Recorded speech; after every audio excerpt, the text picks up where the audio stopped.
Kanjeng Eyang, kula nyuwun welas lan kawicaksanan Paduka. Mestinipun Paduka Kanjeng Eyang preksa ing ripalungguhan samangke Dresanala nedeng garbini, nedeng bobot sampun 7 candra. Menapa mboten wonten cara sanes kagem nyirep dahulu? Kejawi Dresanala kedah pegat kalian memanik ing katresnan kula. Kula mboten saged nampi Yang. Dresanala sumurupa sanadyan to dewa bakal megatake katresnanmu kelawan Janaka, nanging tetep ana kawicaksanan. Mengko yen Janaka wis ninggalake sira, isih ana priyagung ingkang saguh ngayomi Dresanala saputuhe. Ora ana liya kejaba Ratu Tunggul Malaya, Dewa Srani kang bakal dadi jodohmu. Boten ya.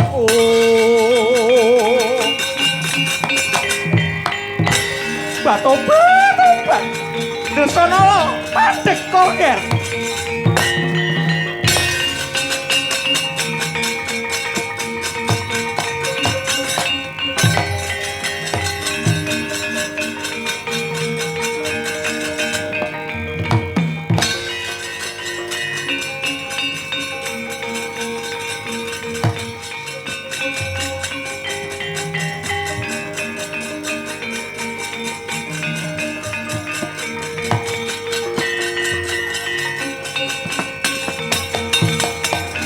Batobat Dresanala, kowe nampik Dewa Srani arep golek ratu sing rega pira kowe Dresanala? Nyuwun pangapunten, sampun dados sumpah prastyaning manah kula. Kula bebojoan boten kaping kalih bikulun. Kowe batobat njaluk diajar bocah iki.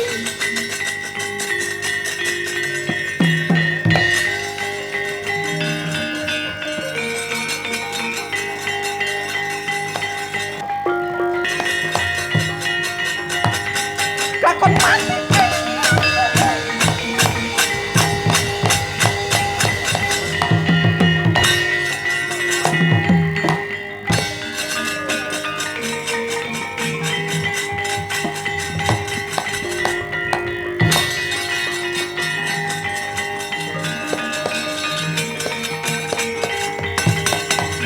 Lumereking manci kaya sinengkake dumawahing mangsa kala wauda saya dewasa kandhutane Bathari Dresanala labet saking puteking manah sesaing dada nganti kaya bledak-bledako nyak langse Gumbala Giri mijil kakung glewo-glewo kaya golek kencana.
tobat. Lah kok lambene klamet-klamet. Sajake kok njaluk mie. Upama tak mii nggonku ya wis tepos. Upama metu banyune susu mestine ya wis sepo. Lah tobat kok lambene klamet-klamet njaluk susu. Bayi iki entra tak ajar besok gedene bakal mbebayani tuprap aku bocah iki.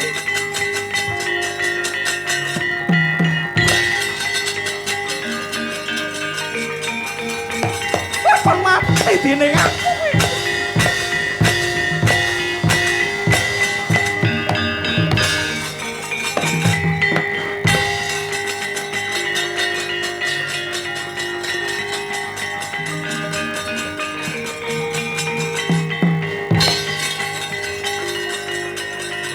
Tobat.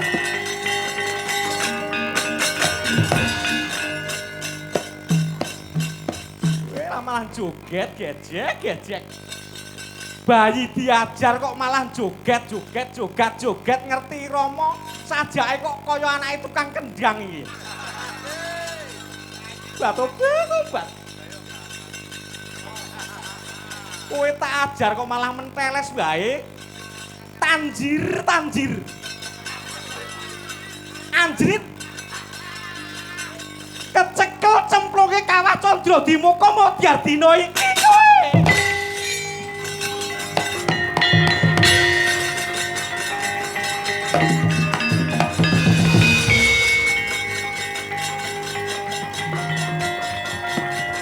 Weh lah bebayani.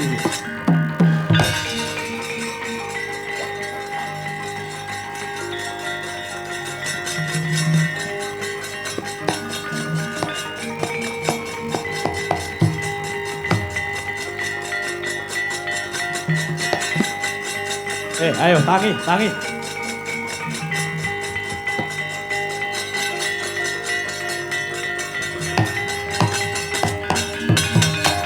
Weh, lah dalah.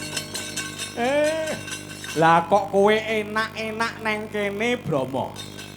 Waduh. Kula menika susah, Kyai. Iya, aku ngerti nek kowe susah. Loh, menapa pukulun sampun priksa? Wis, aku weruh kabeh. Putumu saiki wis lair. Loh, putu kula sinten? Kowe kuwi lak duwe anak sing jenenge Dersanala sing meteng ndengi, ya apa ora? Inggih. Lah, saiki bayine wis lair, digawa Durga arep dicemplungke ana Kawah Candra di muka. Weh lah salah.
jang kanjeng langit kelap-kelap katon lir ginjange ngalis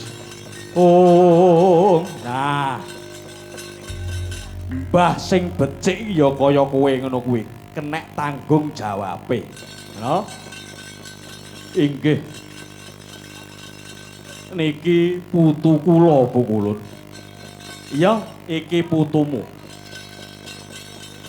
arep mbok jenengke apa tak jenengke putumu iki iki panjenengan kemawon Bu Kulun ya sadurunge tak wenehi jeneng bayi iki tak gedhekke luwih dhisik tak dusane nganggo banyu gege neng jero geni iki tak klumpukke atine geni pirang-pirang tak klumpukke dadi siji nang putumu iki Brama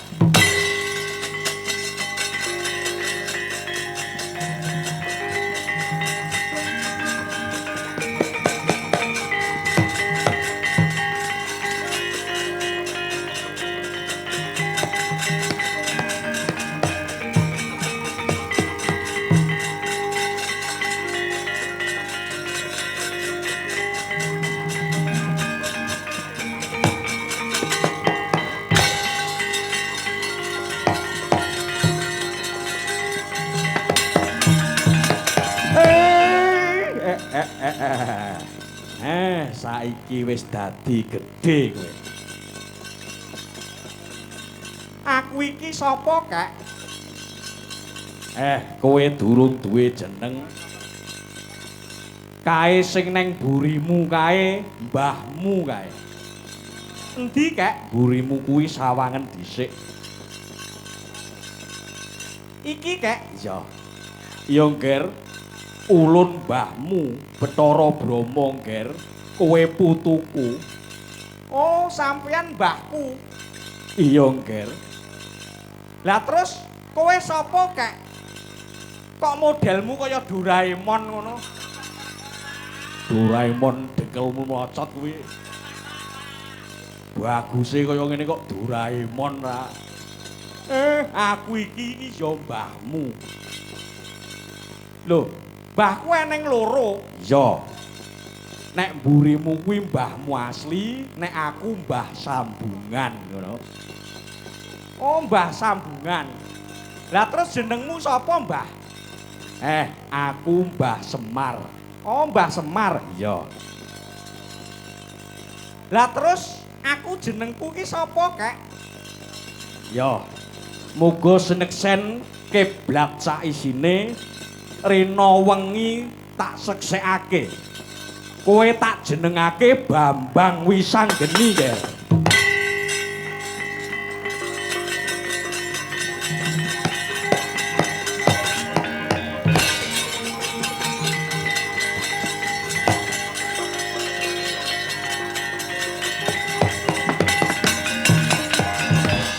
Aku Bambang Wisanggeni. Iya. Kowe Bambang Wisanggeni. Brama, kula wonten dawuh Kyai. Kowe ndelika luwih dhisik. Kowe ndelik sik. Sak karepmu nggonmu ndelik. Bakune kowe aja nganti pethuk karo dewa-dewa dina iki.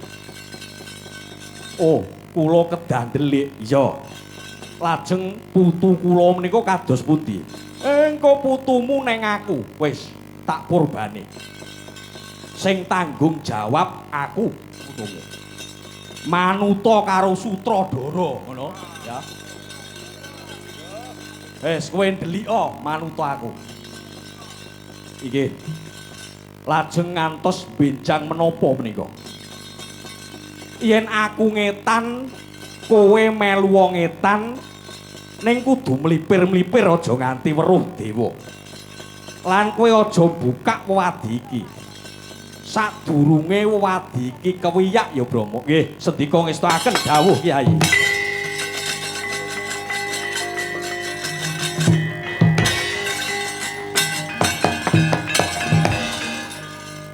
Lah mbahku kok malah lunga, Kek? Iya, wis ben lunga. Lunga nendi kek? Wis ben delik wae.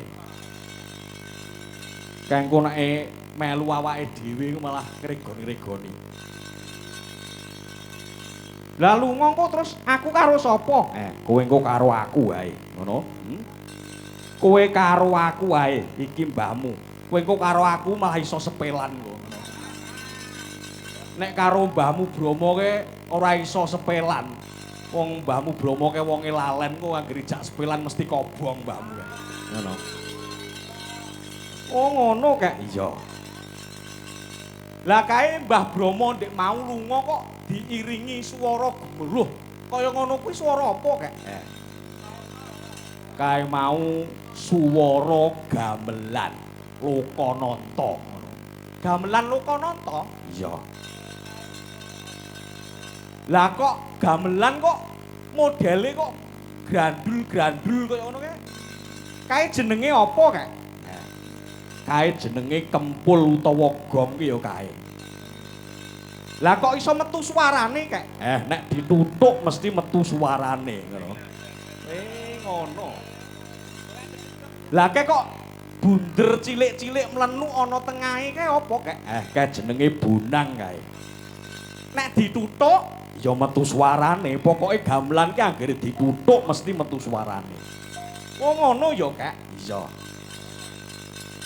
Lah iki jejere dalang ki kok ana wong wedok ayu-ayu kuwi apa kek? Kuwi jenenge sinden ki ya kuwi. Sinden kek? Iya. Kuwi ya iso dituthuk kek.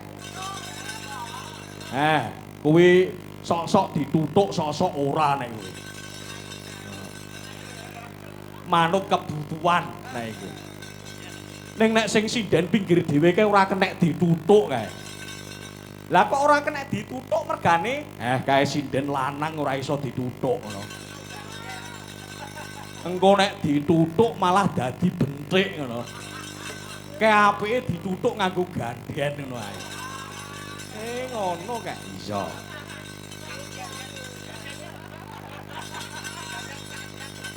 Lah iki awake dhewe iki ana ngendi to, Kak? Iki ana neraka ki ya ning kene iki papane. Lah kok aku ora panas kek? Ora, wong enek Semar kok panas piye? Ngendi-ngendikon nek enek Semar ki mesti hawane adem ngono.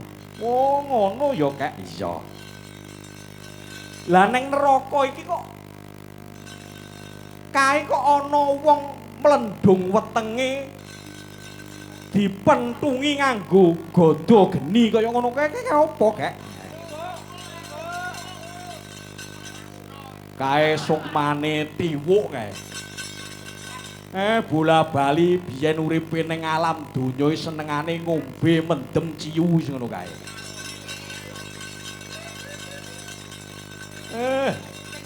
Senengane mendem ngombe ning leh ngombe ora nganggo duwite dhewe engko nukokne kancane. Oh ngono kae iya. Mula kowe melinga karo ketua yoga ki aja entuk ngombe karo mancing.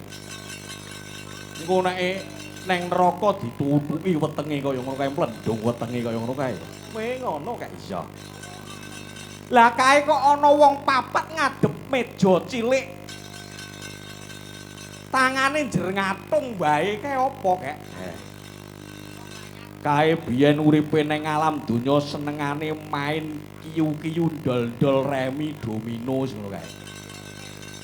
Mula tangane njrengatung wae dipentungi nganggo gada geni kaya ngono kae.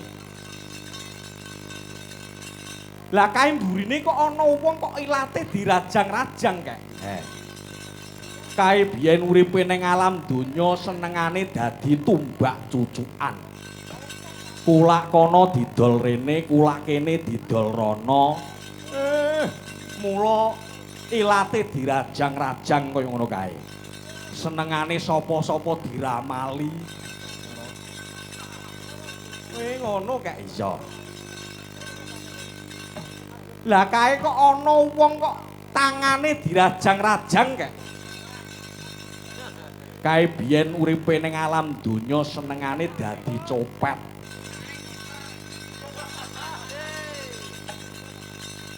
Senengane nyolong sok-sok ya nyatut bayarane yoga barang. Kadang ya korupsi duit negara mula tangane di rajang-rajang kaya ngono kae. Wah, lake sing mburi dhewe kok aku ora mentolo nyawang kek. Biyuh-biyuh. Kae opo kek? Lah kok ana wong lanang kok pelanangane dirajang-rajang kek.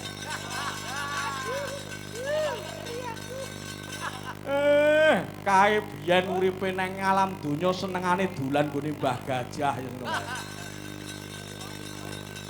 Senengane ning gone Mbah Gajah golek pura. Mula dirajang-rajang kaya ngono kae. Senengane selingkuh. Bojone kono disenengi, bojone kancane disenengi, adine dhewe disenengi. Mula gone dirajang-rajang kaya ngono kae. Ngono kae iso. Lah kae kok ana wong wadon kok dirubung uler jeduk kae. Kae sukmane sinden kae. Sukmane sinden ngantuk. Sinden anggere wayangan dolanan HP ae. Oh, terciduk Mak Sinah iki. Wis ra. Oh, bake make dhewe. Mula uripe di rubung uler jeduk kaya ngono kae. Ngono ya, Kek. Lah kae sak jabaning neraka kok ana papan sing endah banget kae. Papan apa, Kek? Kae sing jenenge swarga ya kono kae.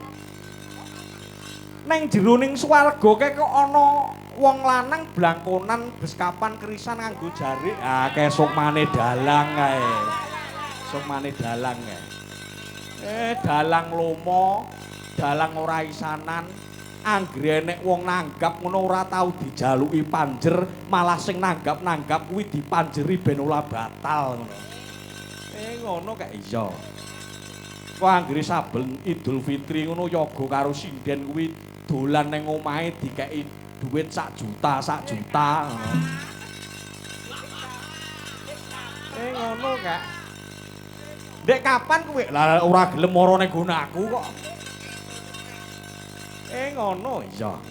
Dadi kahanane neraka iki kaya ngene iki Kak iya. Mulane kowe aja kesuwen mapan ana kene. Lah terus aku iki anake sapa lan bapakku mbokku sapa Kak? Kowe kuwi mapan ana kene mung kleyang kabur kanginan. Ibarate ngendi dunungmu aku ora weruh. Mula kowe mentasa saka kene munggah saka kene. Lah neng dhuwur kae jenenge Kayangan Suralaya. Kayangan ya Suralaya. Terus kowe sing ana neng dhuwur kae dewa-dewa. Lah banjur kowe takono sapa sing ngukir jiwa ragamu, sapa wong tuamu lanang, sapa wong tuamu madon. Takon menyang dewa. Iya. Yen dewane ora ngerti piye, Kek, dijotosi cangkeme ngono wae. Dewa iki dijotosi? Iya, jotosi ngono wae. Wis, didugangi sak karepmu nggonmu ngajar. Ning ya kuwi aja omong-omong nek sing ngakon aku, ngono ya. Loh, lah Kakek Semar, aku tak ndelik sing rada adoh kono. Ning yen nganti kowe ngomong-ngomong sing ngakon aku, wah kowe dhewe sing tak gelito iki. Ngono Kek? Iya. Dadi aku takon menyang dewa, Yen dewane ora ngerti, jotosi wae. Ya, mangkat aku Kek.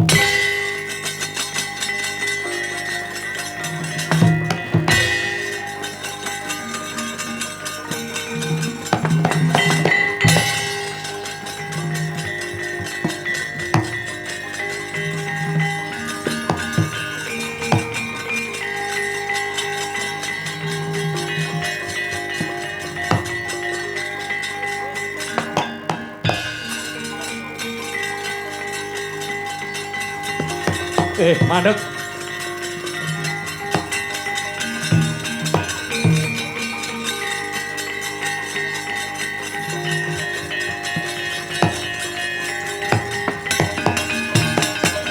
Hong ilahing sapa iki nggawa badan wadak munggah menyang kayangan.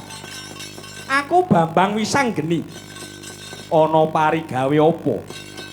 Aku goleki wong tuaku lanang sapa, wong tuaku wadon sapa. Tegese bapakku sapa, mbokku sapa. Kowe dewa to? Iya, ulun Bathara Indra.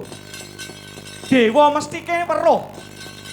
Dewa mestine wis kita. Ayo. Bapakku sapa, ibuku sapa? Lho. Lah kowe kuwi anake sapa? Ulun ora ngerti. Dewa kok ora ngerti njaluk jotosi cangkeme iki. Waduh yo.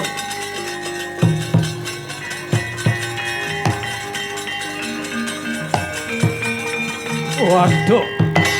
Weh.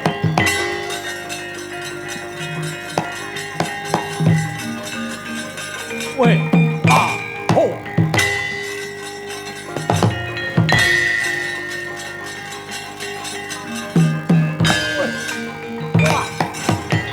Waduh yo.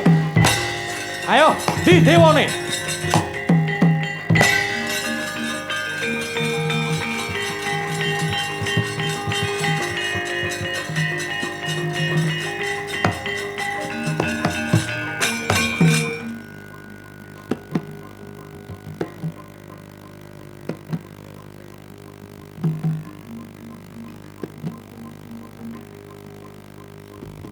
Iki kok ana dewa ngantuk.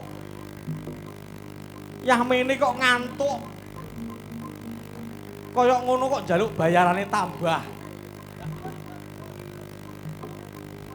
Dewa kok yaene ngantuk apa bar karaoke apa piye iki? Mbah, tangi Mbah. Apa? Eneng apa le? Sampeyan kok yamene ngantuk, bladekan le. Bladekan. Iya. Sampeyan sapa, Mbah? Ulun genah dewa nganteng baguse kaya ngene kae. Dewa? Iya. Kowe ngerti bapakku, mbokku apa ora, Mbah? Piye? Kowe ngerti pakku, mbokku apa ora? Lah mbok sumpah aku ora tau demen ibu mbokmu aku ki. Demeni piye to kok glidur iki? Kowe ngerti pakku, buku apa ora? Yen ora ngerti kelakon tak sudet wetengmu sing kaya kuburan kirik iki piye? Lambemu weteng apike kaya ngene kok kuburan kirik. Kowe ngerti apa ora? Lah mbok yakin aku ora ngerti. Oh, njaluk jotosi cangkeme. Aduh. Alah. Alah opo?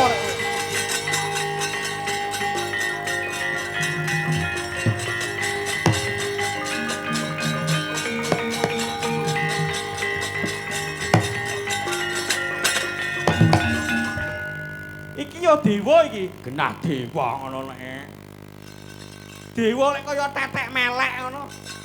Lambemu baguse kaya aliandu ngene kok. Aliandu kok gingsule akeh. Kowe dewa, Mbah? Ya ulun dewa. Sapa? Ya Madipati iki ya aku iki. Yen kowe dewa tak takoni sapa pakku, sapa buku. Ayo, ngaku kok. Ngerti apa ora? Yen kowe ora ngerti sapa mbokku, sapa pakku, oh, kelakon tak cemplungke nang neraka jahanam kowe. Dapurmu neraka iki kuncine sing nggawa aku, goblok iki. Lho, kuncine iki sing nggawa aku, ngono. Oh, kowe to? Iya. Lah kowe ngerti apa ora pakku, buku? Lah kowe kuwi dlondonge sapa? Dlondong dasmu kuwi. Agaya. Walah. Walah.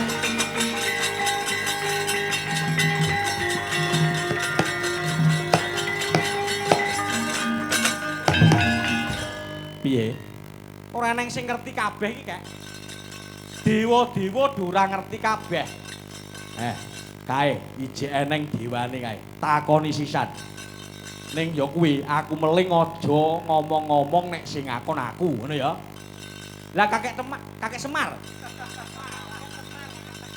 Aku tak delik sing neng burimu kene, ngono. Aku nek nganti konangan kakek malu ngono kok. Kakek Semar delik? Iya, wis kono, takoni kono. Ya, tak takonane kek.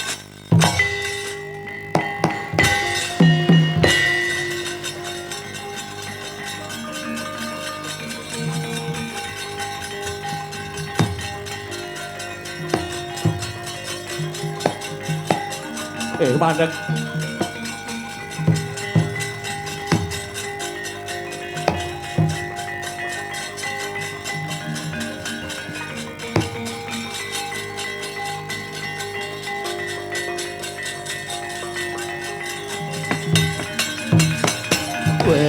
Dalah. Sopo iki? Bambang Wisanggeni, kowe sapa? Aku Ulun Bathara Sambu. Kowe gawe geger ngerusak kayangan golek apa? Yah, yen kowe dewa tak takoni, kowe ra gelem ngaku sapa sing ngukir jiwa ragaku, sapa wong tuaku lanang, sapa ibuku, mesti kayangan tak gawe sungsang bawana balik. Wah, keparat. Yo, ayo gage ngaku kok. Kandakno aja etok-etok ora weruh kowe. Kowe rene sing ngakon sapa? Aku rene sing ngakon kakek Sem. Pinten diasmu yo. Aja omong-omong lek sing ngakon aku. Sing ngakon sapa? Ora enek sing ngakon.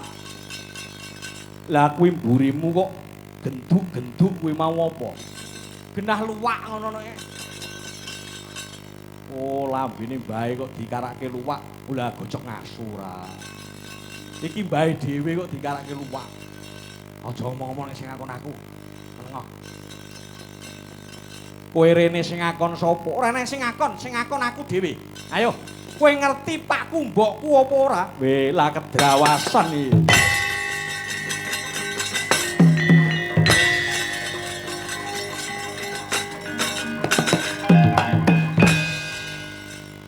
Weling ritil barang ora. Kowe iki aja omong-omong nek sing ngakon aku. Jaluk ngapura ya, Kek.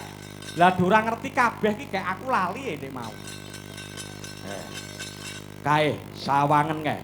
Kae jek enek dewa sing tangane papat ke sisan takonono. Dewa sing tangane papat. Ya. Kae ratuning dewa kae. Kae ya dijotosi sisan kek. Ya Jatasana sisan kek. Kae ratune dewa ke Jatasana. Lah aku engko nek kuwalat piye kek? Ora bakal kuwalat. Enek Semar kok kuwalat. Ning ya kuwi aja omong-omong sing ngakon aku. Lah engko nek ditakoni sing ngakon sapa ngono piye kek? Ngomongo sing ngakon Mbah Ngrancang ngono ya. Mbah Ngrancang? Iya. Dewa sing tangane papat Jata sisisan. Ya, Jatasana sisan. Ya, mangkat kek.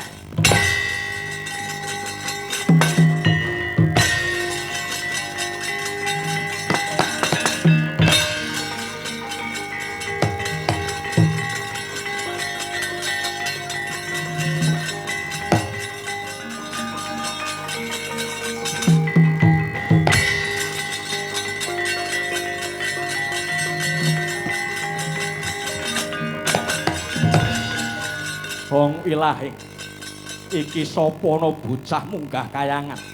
Aku Bambang Wisanggeni. Kowe dewa, ratuning dewa. Iya, Ulun Bathara Guru. Wah, dewa kok tangane papat.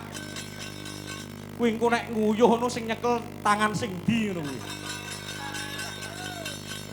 Kowe kuwi omongan apa?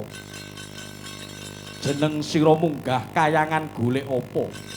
Aku goleki pakku mbokku sapa? Kowe ngerti ora? Yen ora ngerti kak Jwata sisisan mengko. Lah dalah kedrawasan iki bocah selagawe. Aja mlayu.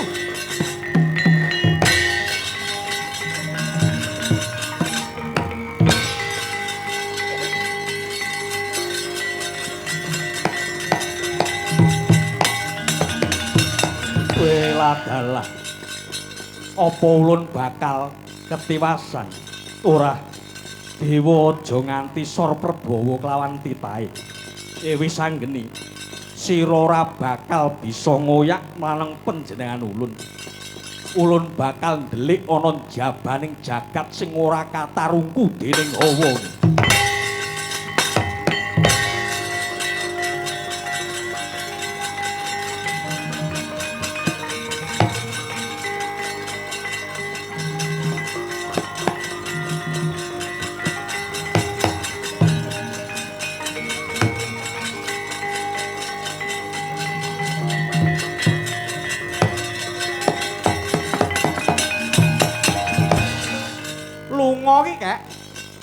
Lunga menyang endi?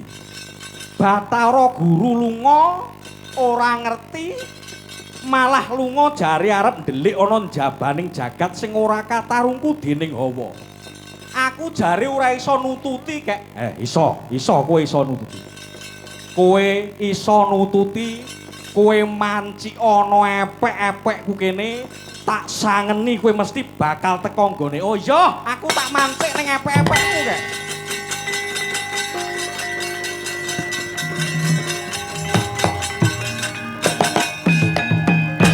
Iki opo iki? Iki cengel ngono. Lho lah epek-epeke iki. Urung dicepakke kok wis clingkrak-clingkrik ra. Peh gratis kok jur pengen nunggang ae iki. Peh ora mbayar kok jur pengen numpaki ae iki. Epek-epeke iki lho ndi? Iki mancik epek-epekku kene. Oh iya, mancik epek.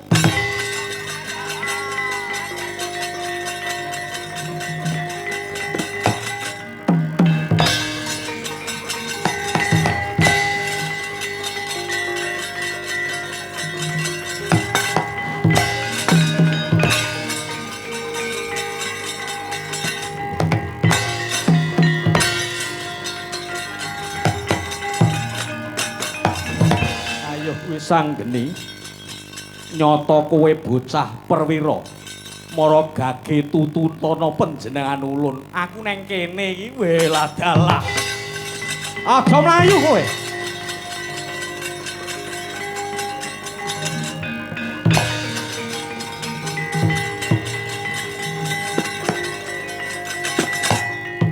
Aja mlayu.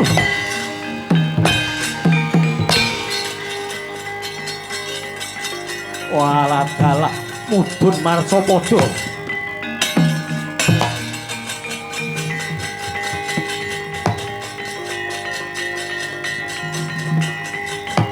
Wis kene tak tututane ora tak rampungi, ora rampung perkarane.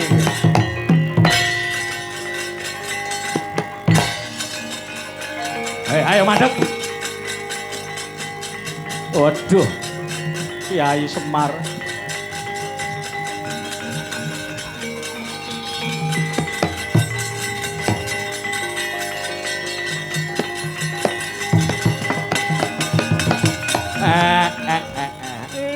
Ayo Bathara Guru.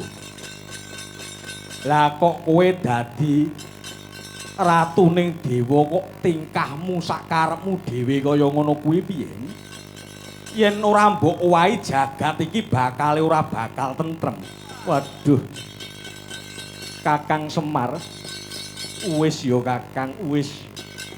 Yektine Janaka iku titah pepedhingan. Mongko tumekaning kanugrahan gedhe wujud apa wae kudu sinartan godha lan coba. Godaning titah ingkang teguh imane, cobaning titah ingkang ora ringkih jiwane. Mula kang saka iku teteping pangesti ya mung Janaka ingkang bener-bener dadi lananging jagat.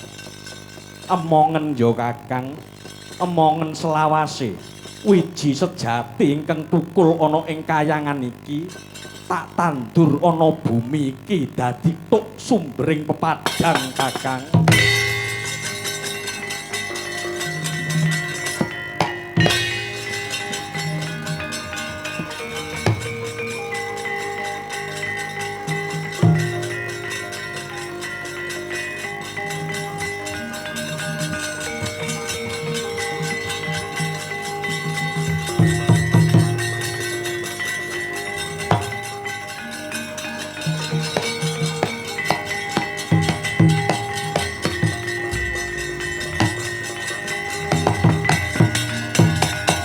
Tandya bala Pandhawa nyuk gumulung mangung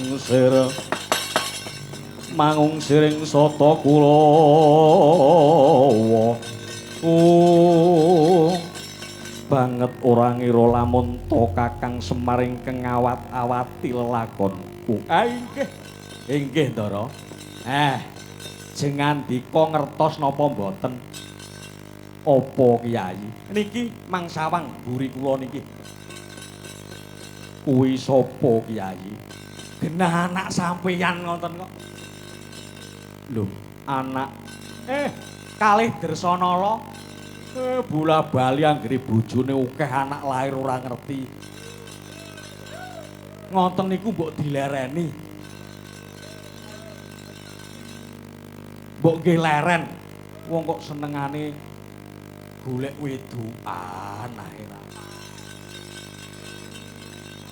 Bangsa wedukan ngene mbok dilereni.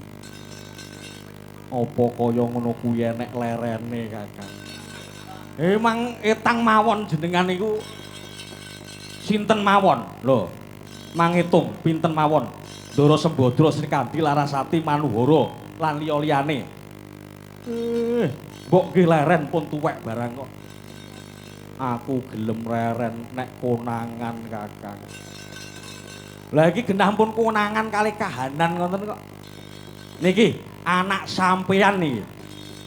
Anak nggih. Wong sampeyan resnani Betari Dersanala, gedene nggih bocah niki jenenge Bambang Wisanggeni. Oh, anakku, Ger.